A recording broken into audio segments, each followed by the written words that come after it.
if you hit him, you lose. If he's right and he hits you, you lose. If you're wrong and you hit him, you lose. The car is just outmassed. Not 1 mile of road and not one single bridge will tolerate those weights. The move is on to increase the weight and length of trucks.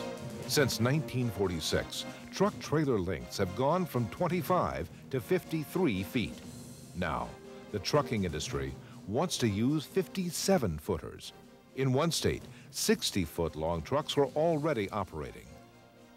Trucks have also become heavier and heavier, going from 40,000 pounds to 61,000 to 80,000 pounds today.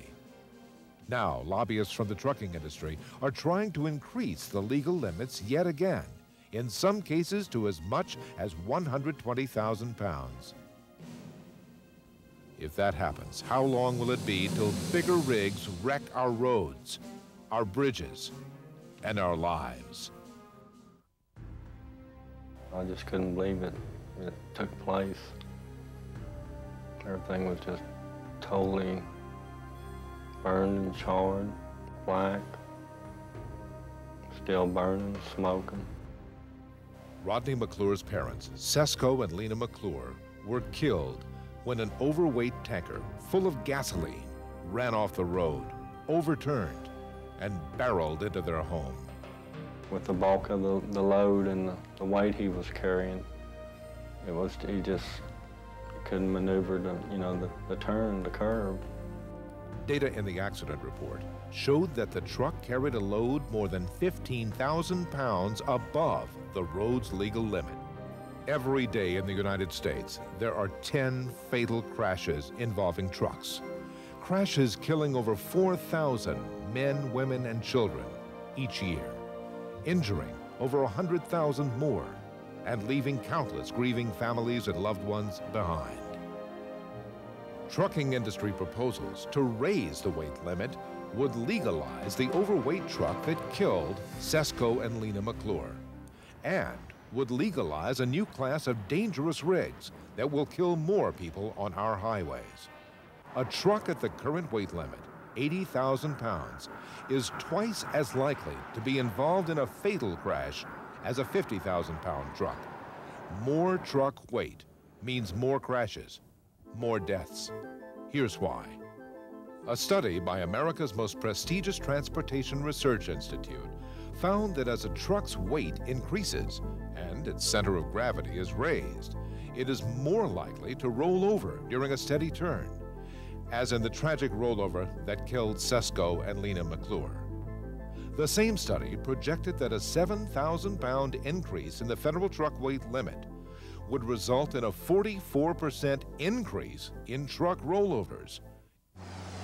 Moreover, heavier trucks are more likely to suffer brake failure, especially on steep grades, resulting in more runaway crashes. Heavier loads will also mean that trucks will take longer to stop after applying brakes. Adding more brake power is not the answer to bigger rigs. Truck braking systems are designed to provide adequate braking capacity when the truck is fully loaded. When a truck is empty, brakes designed for heavier trucks often overbrake, causing jackknifes. More weight means more deaths in our country. But the danger is not caused solely by weight. The longer the truck, the more difficult it is to maneuver. Longer trucks prove more dangerous, whether they're going around a curve, attempting to merge into traffic from on and off ramps, or turning a tight corner. A common problem in long trucks is a dangerous phenomenon called off-tracking, where a truck's rear tires deviate from the path of its front tires during turns and on curves. Perhaps the greatest hazard of extra-long trucks occurs during turns, when the trailer can swing out into the paths of unsuspecting drivers. Heavier and longer trucks not only endanger our lives, they also clobber our highways. An 80,000-pound truck is equivalent to 9,600 cars passing on the highway. A 50% increase in truck weight would increase road damage nearly 400%. A single 120,000-pound truck does more damage to our roads than 37,000 cars.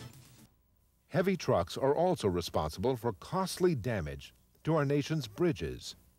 32% of the nation's 500,000 bridges are now structurally deficient or obsolete. It will already cost American taxpayers over $100 billion to make our bridges safe again. But this is not just a question of tax dollars. Damage caused by heavy trucks can lead to bridge failure and loss of line. 150 U.S. bridges buckle, sag, or collapse every year. That's one bridge failure every 60 hours. The simple truth is that our roads and bridges are not designed for any increase of truck weight or length.